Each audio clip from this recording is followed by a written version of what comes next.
What's up, guys? Welcome back to another edition of RSTSExpressWrestling. I'm your host, MVP Sheer, 123R88. The person you see on the screen is the Mad Scientist, 7890. Today we wanted to do a video, kind of like a State of Ring of Honor address, after the uninspired pay-per-view they just had, the 10th anniversary show, which to me left a lot to be desired from it. I mean, it wasn't a bad show in any way, but it clearly wasn't their best effort. And I want to start off by a point that True Slayer brought up in his review. In the first 2 minutes of his review, he said something about how, people are complaining about, the star power and the talent level in Ring of Honor. And he's like, well, there isn't anywhere to go to find talent right now. There's really no one out there that they can get. And this is where I think this is one of their big problems I think they have, is Dragon Gate USA is a huge, just major thorn in their side. A lot of the talent that Ring of Honor could have right now is in a company that is, I don't know if they're the ones that are unwilling or Ring of Honor's the ones that are unwilling, but they're not trading off talent, they're not exchanging any talent, they're keeping them to themselves. I think that hurts them. I just want to list off 10 guys for you to mull over on, and, tell me if you think these guys would help Ring of Honor right here. Ricochet, Johnny Organo, Sami Callihan, AR Fox, Rich Swann, Uhaa Nation, Brody Lee, Chuck Taylor, Eric Cannon, and John Davis, just to name 10. Now, don't tell me if those guys were in Ring of Honor that people would think the talent level was still really low. Yeah, it also, okay, I would agree, but it doesn't mean, Ring of Honor had a chance to snag some of these guys up. I almost think that they don't want 75% of these guys. I really think that maybe, they would snag up maybe now, a Gargano or, I just don't think they're going in that direction of, high flyers. They don't really care about these guys. If they really cared about them, they would have tried to offer contracts beforehand. I really think the direction that Ring of Honor is going in is that kind of style, that Davey Richards, Eddie Edwards kind of style, and none of these guys wrestle that style. These guys are good and fit for Dragon Gate USA. Now, could you say yes, the talent pool in Ring of Honor is really slim? Absolutely. And these guys in Dragon Gate USA are talented guys. But I would say the direction that they're going in, which to me I'm not that big of a fan of right now, these guys could help. And there is guys on that roster that I would love to see that from Dragon Gate USA in Ring of Honor. The basic gist of Ring of Honor right now is they're kind of stuck and they're trying to get these next level, these lower card guys to the next level. I thought it was a very smart move by letting Adam Cole get the pin on Davey Richards. I think they should let that run. I said this in a previous video, kind of like, Nigel McGuinness and Tyler Black, where they kept having Tyler Black not winning matches against Nigel McGuinness, but going over on him. Basically, Nigel McGuinness having just an absolute struggle to beat him. And I think Davey Richards and Adam Cole having matches, I think Davey Richards could do that thing with Adam Cole and really get him to that next level. Kyle O'Reilly, I don't really care for him that much. I think he's a good worker, but other than that, he doesn't really stand out. But I think that the point that you made of Dragon Gate USA stealing the talent from Ring of Honor, Ring of Honor is a way bigger company than Dragon Gate USA, and you can't say it's not. But that's not the point. I'm not saying they're stealing away. I'm saying the fact that Dragon Gate USA and Ring of Honor do not co-promote, do not share, exchange talent, or anything like that. That hurts the fact that they can't use some of these guys. And I'm not saying they would want to use all 10, but I think they would love to have a Ricochet, a Johnny Organo, or a guy I think would be really huge in Ring of Honor, Uhaa Nation. I don't know if you've seen any of Uhaa Nation's stuff. I've seen stuff. He's like Ezekiel Jackson size, and he does a standing moonsault and standing shooting star press in a row. The guy is extremely talented, extremely huge, would get over so hard in fucking Ring of Honor. It's not even funny. He would be huge. I think, and I get what you're saying, their style is more kind of like a New Japan Junior strong style, and I get that. But the fact that they really don't have, even one high flyer in their company right now. I know they brought back Amazing Red for a show. I guess you could kind of say TJ Perkins or El Generico is somewhat of a high flyer. A guy I want to bring up that I think would be really a good ad for them is ACH. ACH is basically just another version of Rich Swann, probably better in the ring, probably a little bit less talented on the mic, but I think he's a perfect guy to pick up for your company to add in that, I guess, dazzle and add in, a hot move set where he does 450 splashes off the second rope and all kinds of, Dragon Ball Z moves. I think he would get over. I think he kind of fill in where Kenny Omega kind of left off and is like, his hybrid and like using like popular culture in his matches and stuff like that. I think ACH would be a good find. Do you think anybody else would possibly be good that they could actually snag? For those of you watching this, most of you probably do not know who ACH is. But you should know. ACH is a guy who wrestles in Anarchy Championship Wrestling, St. Louis Anarchy. Very talented guy. He's met him in person, a really cool guy. Stands for attitude, charisma, heart. Pretty cool thing. And he wrestles that kind of hybrid style, and he does remind me of a Kenny Omega type thing.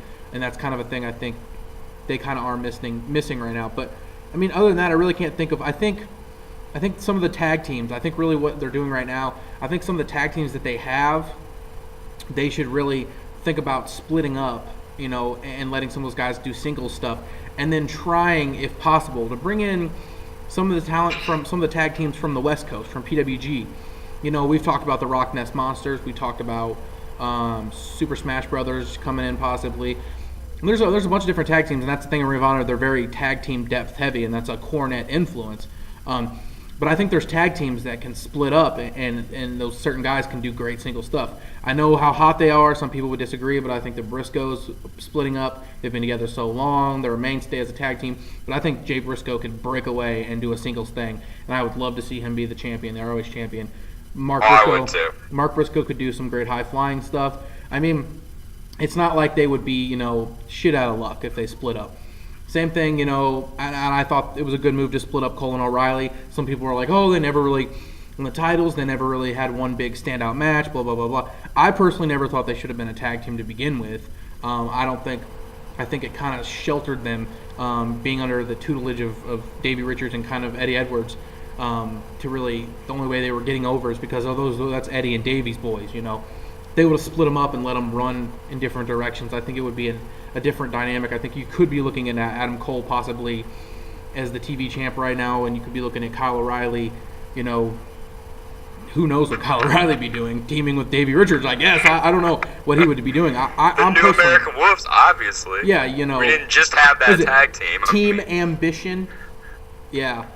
Which is let's get into Team Ambition, because the promo they cut was just so bad, and the fact that just Davey Richards is basically shooting on his own business, where he says like, oh yeah, I want to see someone actually get in the ring with me and out wrestle me. I don't mean like win a match like kayfabe. I mean like actually get in there and out wrestle me. I'm like, how stupid do you have to be? Is it just cool now to like shoot on wrestling? Like, is that the new thing like the cool kids do? Does Davey Richards think he's cool when he's like, I've been to Japan, been to England, been to Mexico, been to England. I've been everywhere. Like, he mentions England twice in the 4, like, countries he's visited. Like, he talks about how he lets his wrestling do his talking, but yet he's cutting, like, a 3-minute promo about wrestling. Like, I just think I really hate David Richards right now. I think his character is just stupid. I think he'd be great as a dickhead heel, because he's really gotten me to hate him with that promo. But I think the only reason he got me to hate him with the promo is because it was so bad. And I just feel like shooting on the business like that, and just everyone knows it's fake, but you don't need to put it out there. I think that's dumb for Ring of Honor's thing. Ring of Honor's whole thing is that it's real wrestling. But then to say like if somebody beats me in the ring, because it's scripted, like I don't know. It's really an interesting thing going on right now. The kayfabe kind of breaking deal in wrestling, and also a big thing that Ring of Honor is kind of pushing / promoting within their company. With some wrestlers, at least, the MMA aspect, where you have these old school kind of guys who just wrestle like the Kevin Steens and such, kind of shitting all over the MMA and the jiu-jitsu style in wrestling, basically saying this is wrestling, this is not MMA. We do our own thing here, and that's how I think it should be. I think it should be like, MMA should be one thing, wrestling should be another. I really don't think they should cross over, even though some people like it. I think it's gotten to a point where wrestling needs to be something different than MMA, because then fans are just going to start saying, "Oh, wrestling's trying to be MMA because MMA is hot," and I don't like that. I'm a fan of wrestling. I can sit and watch a UFC pay-per-view, but 2.5 hours of the 3-hour pay-per-view, I'm usually bored. I'm usually bored with the fights because they're not entertaining, because they're real. But I think some MMA aspects are good. But I believe just that as too, long as you but- don't overshadow your company by just a ton of MMA style wrestling. Yeah. Now, the one thing I want to talk about with this in depth here, we didn't really get to yet, is the Kevin Steen aspect.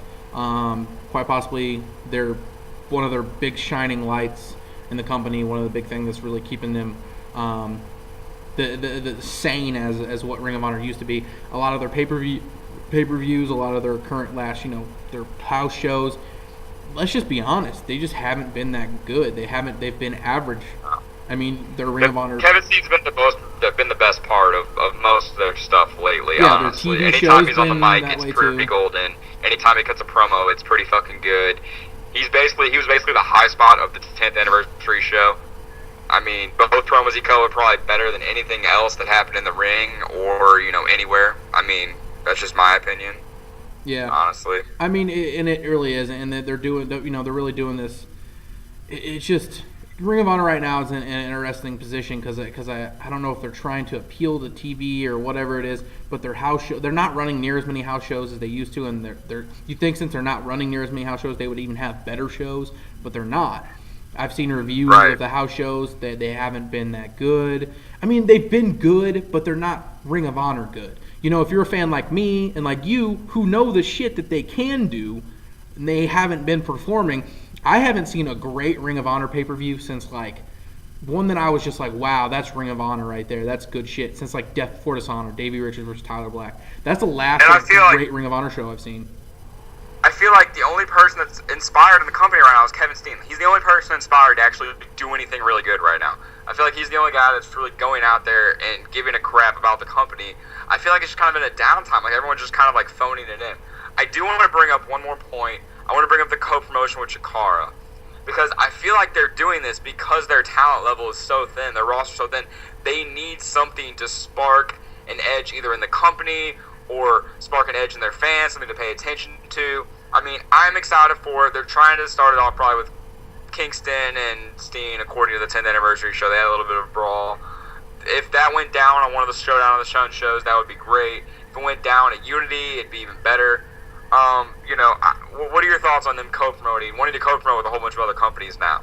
I think that they know that they're on television. They know that they're running pay-per-views. I think that they know that if there's a smaller company that has a significant and a good talent roster that they could use guys, say, hey, we'll kind of promote you guys a little bit on our pay-per-view, and hey, can we kind of gank some of your talent for some shows? I think that's really what basically, it's the idea I see behind it, because they are getting stale with matchups and the possibility of Generico leaving. I know he signed for Showdown at the Sun. He's facing Kevin Steen, which to me just seems like the final blow off, like the last match they'll have, because it is rumored that he may leave and go to Dragon Gate USA or Evolve or do whatever it is with that. So it's really hard to say, but I don't know. It just seems like Ring of Honor is. And I do believe that like you said, Dragon Gate USA, they do have a lot of the talent that I think Ring of Honor now would realize that they could use some of the guys they have. I wouldn't say all the 10 guys you named. I'd say maybe 3 of the guys you named they would definitely pick up if they were on the free market. But it just seems like Dragon Gate USA kind of put a damper on their talent pool, and watching the 10th anniversary show and Kevin Kelly saying this is the deepest roster that Ring of Honor's ever had. I just almost shit my pants when he said that. I mean, there's some talented guys on your roster, but if you're going to put over to me a guy like Ciampa, a Bennett, and those kind of guys are as good as the undercard back in 2006, you're fucking crazy. You're crazy. Yeah, there's no Bryan Danielson, there's no Samoa Joe, there's no CM Punk in the company right now. I think you co-promoting with Dragon Gate USA, if Ring of Honor weren't such bitches about everything, damn, if they could use some of those guys, their roster wouldn't be so thin. I think Dragon Gate USA is their biggest problem and their biggest thorn in their side, because they have most of the big name talent that Ring of Honor would want to use, even more so than saying Eddie Kingston from Chikara or anything like that. Yeah. That's just all right. my opinion. Well, we're gonna have to get out of here. This has been kind of a Ring of Honor address, kind of talking about their talent pool and certain guys that we think are doing good and what we think. We could have went into a little bit more detail. Got a 15-minute limit here, but we're gonna get out of here. This is RSTS Express Wrestling. I'm the Mad Scientist for MVP Shear. We're out of here. Deuces.